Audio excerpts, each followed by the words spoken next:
Bagi kegiatan itu 5,7 miliar, itu realisasinya 97%. Kemudian kegiatan DAP 1,8 miliar, ini realisasinya 92,28%. Kemudian kegiatan IPDMIP 2 miliar, realisasinya 85,2%. Kalau kita kumulatifkan realisasi 2020 ini sebesar 93,85%. Yang terdiri dari 12 program dan 35 kegiatan untuk tahun 2020. Selanjutnya mungkin kita melangkah ke depan.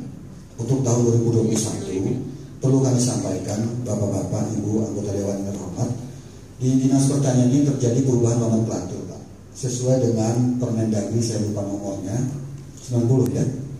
Jadi perlu saya sampaikan saja, di sebelah kanan saya ini Pak, kalau sekretariat tidak berubah, tetap Pak Sekretaris di sebelah kanan saya Pak Edi.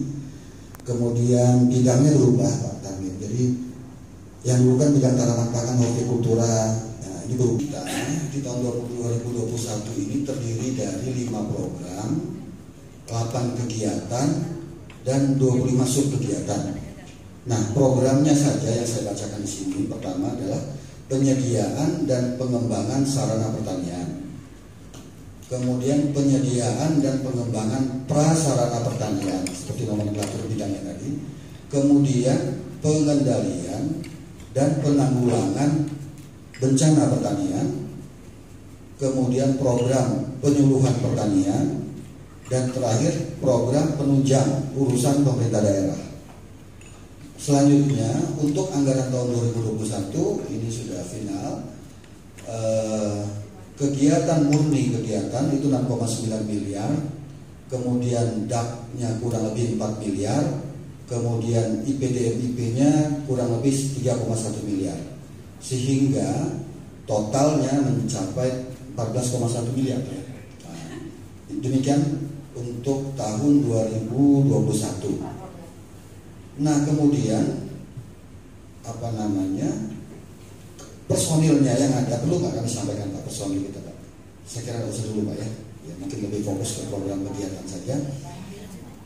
Nah itulah kegiatan-kegiatan kita di tahun 2021. Kalau belanja untuk gaji itu 15,6 miliar. Yang posisinya dalam pandemi COVID-19 itu lebih tahan gitu. Malah bisa menyumbang PDRB untuk produksi laku. Peningkatan produksi juga mencapai 16,5% di dalam suasana pandemi COVID-19. Ya ini alhamdulillah ya, artinya petani-petani kita tetap sehat, tetap bisa berproduksi. Amin amin. Itu mungkin Bapak-bapak Ibu semua yang bisa kami sampaikan. Terima kasih sekali lagi. Prasarana tanaman pangan dan hortikultura Pak. Ini tanaman pangan. Dan saat ini kami tahu Pak, karena di wilayah timur itu lahannya bukan lahan sawah irigasi teknis, namun di timur itu sebagian besar terkait masalah hortikultura Pak. Sebenarnya di wilayah timur ini sangat potensi untuk beralih setelah tanaman, supaya tanaman yang sekarang ini tanaman singkong ini kan harganya jatuh Pak. Di samping harganya jatuh, juga potongannya luar biasa, sehingga petani ini dengan sendirinya dia punya pola Pak, pola untuk beralih ke tanaman lain, khususnya hortikultura. Hortikultura ini sebenarnya prospeknya bagus Pak. Mereka masyarakat atau petani itu sudah tahu, paham terkait dengan harga-harga komoditas khususnya tanaman hortikultura. Namun karena pembinaannya juga minim, sehingga program-programnya kadang-kadang kalau masuk nggak tepat sasaran, sehingga seharusnya yang ini dapat malah justru yang petani murni hortikultura nggak dapat, tapi yang lain justru malah dapat karena ada kedekatan dengan mungkin tugas atau kelompok atau semacam organisasi yang ada di seputaran kelompok tani itu. Ini masalah kenaikan pupuk. Nah ini kenaikan pupuk ini kenapa nggak ada sosialisasi dari awal? Jika petani kayak kena sabur petir Pak di siang hari. Kalau begitu kemarin lebus, petani sekarang waktunya pupuk sehingga pupuknya harganya mahal. Sementara singkong harganya tinggal 700, potongannya 30%. Nah ini Pak, ini orang muda tuh Pak. Ya sekarang kemarin nggak dikabari, ya kemarin kami juga nggak tahu. Nah ini harapan saya ya ini kaitannya dengan Dinas Pertanian, mohon untuk sebagai perpanjangan tangan dari pemerintah Kabupaten Lampung Tengah terkait masalah tanaman pangan dan pertanian. Ini sangat hubungannya erat dengan pupuk, Pak. Jadi harapan saya melalui dinas terkait yang ada di masing-masing kampung, kelompok, itu mohon untuk disampaikan, digedok tularkan supaya kenaikan pupuk ini benar-benar sampai ke masyarakat tingkat bawah, bahwa ini bukan permainan atau permainan salah satu individu atau orang-orang yang memang punya kepentingan sesaat. Mungkin kabupaten, ketahanan pangan kecamatan, ketahanan pangan desa itu dimulai dari ketahanan pangan keluarga. Nah inilah yang kita lakukan selama ini melalui kelembagaan-kelembagaan tani, terutama KWT. Mereka bergerak bagaimana mengelola, memberikan contoh dan rangka pengelolaan pekarangan untuk penyediaan pangan keluarga. Kalau itu sudah cukup untuk keluarga, nanti baru dijual untuk peningkatan pendapatan. Polanya memang dalam pelaksanaan bagaimana kita mempertahankan pangan keluarga itu dengan melibatkan berbagai subsektor di situ. Ada ikan, ada kolam, ada ternak, polanya, ada sayur, hortikultur, dan ada tanaman-tanaman lain yang sifatnya bisa membantu.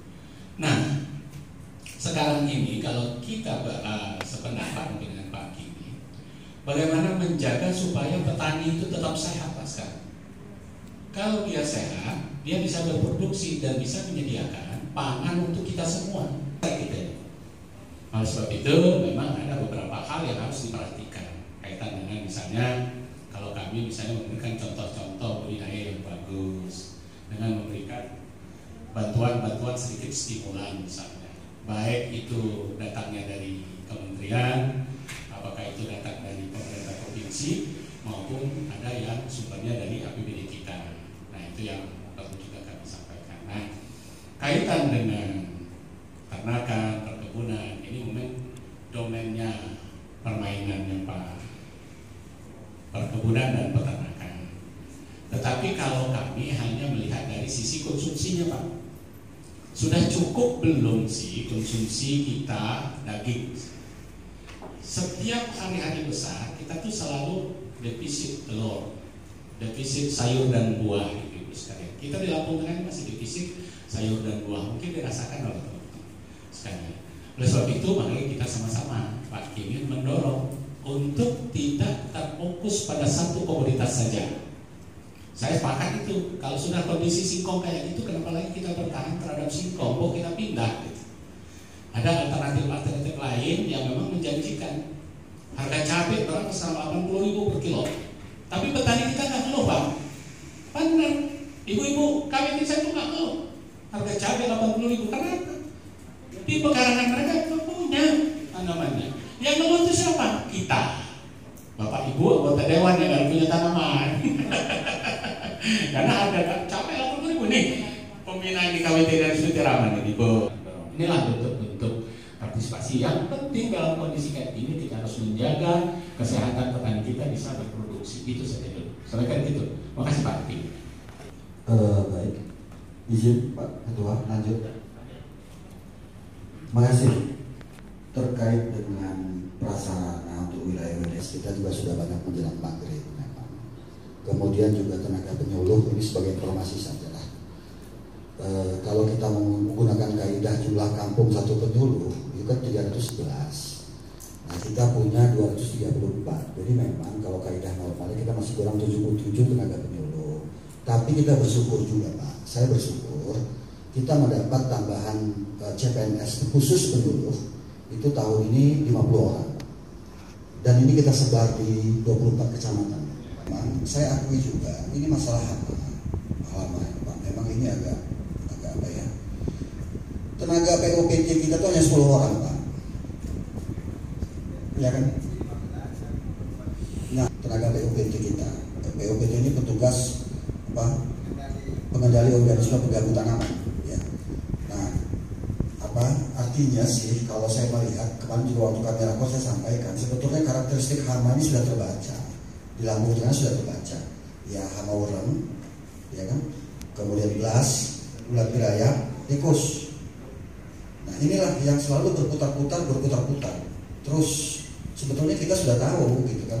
Cuman saya sampaikan kepada teman-teman POPT ini juga supaya tidak capek-capek, tidak bosannya mengingatkan petani gitu loh. Kadang-kadang juga petani kita suka menggampangkan juga gitu kan.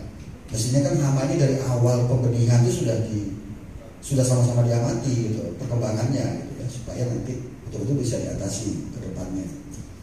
Nah kemudian masalah pupuk Pak ya. Nah jadi ini memang masalah nasional Bapak-bapak Ibu-ibu semua. Ini jujur saya sampaikan, permentan mengenai kenaikan harga pupuk ini baru kita terima tanggal 20 Desember. Ditandatangani tanggal 20 Desember. 20 Desember 2020. Kemarin waktu rakernas, cuma nggak kapasitas saya sih menyampaikan ini ya. Bukan kapasitas saya, malah terbelakangnya kenapa. Tapi jelas ini sudah melalui pemikiran yang cukup panjang. Termasuk juga dengan hearing dengan DPR RI. Sudah cukup panjang, cuman mungkin tidak kapasitas saya hanya menangkap, menduga saja. Mungkin di dalam kondisi pandemi COVID-19 ini, sementara devisa negara menurun, kemudian juga salah satu mungkin komponen pupuk ini ada juga yang impor. Sementara pemerintah harus tetap menetapkan volume tidak berubah. Volume yang disalurkan ke seluruh Indonesia tidak berubah. Nah, ini estimasi saya aja Pak, mohon maaf Bapak Ibu ya. Karena ada beberapa hal tadi saya tidak punya kapasitas menyampaikan. Dan ini mohon jadi tanggung jawab kita bersama, karena ini sudah menjadi keputusan Menteri Pertanian. Ya. Nah, tapi sebagai informasi bisa saya sampaikan di sini. Untuk Lampung Tengah ini terjadi penurunan sedikit saja dari tahun 2020 untuk pupuk ya Pak Agus ya. Untuk urea kita mendapat alokasi tahun ini 2021 itu 59.555 ton, SP36 8.941 ton, ZA 3.632 ton, NPK 40.237 ton, organik 2.962 ton. Ini kalau dirupiahkan, kayaknya angkanya mendekatkan setengah T lah. Pupuk subsidi. Kalau dirupiahkan gitu ya, saya coba itu dengan anak buah saya di kantor, berapa sih kalau dirupiahkan? Mendekati angka itu lah. Bantuan pemerintah pusat untuk pupuk itu baru satu provinsi kan, kita punya ada 34. Nah itu aja lah kira-kira gitu kan. Nah kemudian ini juga disampaikan dalam rakernas kemarin bahwasanya memang sebetulnya kebutuhan ini memang setengah daripada kebutuhan petani. Pupuk subsidi ini setengah daripada kebutuhan petani. Belum lagi sekarang untuk penentuan pupuk subsidi yang melalui ERDKK itu juga harus menggunakan kalender tanam katam. Ini mungkin efisiensi pemanfaatan pupuk. Jadi kalender tanam MT1, MT2, MT3 ini kadang-kadang kan karakteristiknya berbeda untuk penggunaan pupuk. Nah, pemerintah pusat sudah mulai pendekatannya ke sana. Tetapi perlu saya sampaikan di sini, Bapak-bapak semua ibu-ibu, ya. Kita harus realistis juga melihat kondisi tanah kita yang ada di Lampung Tengah ini. Tanah-tanah kita Lampung Tengah adalah tanah-tanah fosforik merah kuning. Memang dasarnya tanahnya memang kurang subur. Keasamannya tinggi. Ya. Sudah puluhan tahun kita gunakan pupuk kimia. Ya karena kebiasaan petani memang kita nggak bisa salahkan juga. Kalau kita lihat perkembangannya, satu input pupuk dengan peningkatan produksi tanaman itu memang sudah nggak signifikan lagi. Jadi malah di pupuk yang banyak malah kalau grafik itu berhenti, malah dia contoh akan menurun. Artinya apa? Tidak bisa tidak ke depan ini memang kita harus menggunakan pupuk organik untuk perbaikan sifat fisik, sifat kimia dan sifat biologi tanah. Ini saya juga membantu kita semua. Karena tidak mudah juga merubah perilaku petani untuk menggunakan pupuk organik. Karena peningkatan satuan produksi pupuk organik memang tidak seperti kimia. Itu adalah istilahnya slow release, jadi lambat, tapi baik untuk kesuburan tanah kita ke depan. Nah, contoh seperti singkong, itu kan sangat besar menyerap unsur hara tanaman singkong itu. Apalagi tidak ada jeda singkong, jeda 2-3 minggu singkong lagi ya selesailah tanah itu kering semua kan. Nah jadi ini perlu saya sampaikan, ke depan kita memang pilihan pupuk organik. Itu harus kita dorong bersama-sama bagaimana menggunakan pupuk organik. Pupuk organik banyak pilihannya, ada yang cair, ada yang padat, ya. Itu Itu artinya kira-kira seperti itulah ke depannya.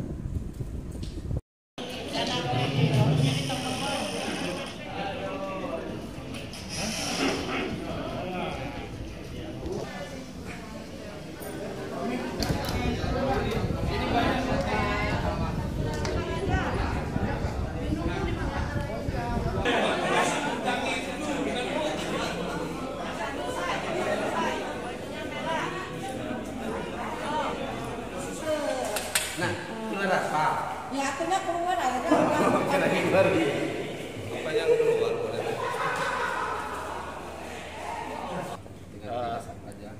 Kegiatan hari ini untuk Komisi 2 masalah ketahanan pangan dan Dinas Pertanian. Kita program-program kita sesuai yang ada di Dinas 2 tersebut. Artinya mengembangkan hasil panen masyarakat dan harga jual tidak jatuh, di mana mereka masyarakat terutama menghadapi situasi pandemi ini panen tetap bagus harganya, terutama panen padi. Itu ada satu keluhan petani soal harga pupuk yang naik. Seperti apa tanggapan kita? Nah, makanya tadi saya singgung masalah pupuk naik.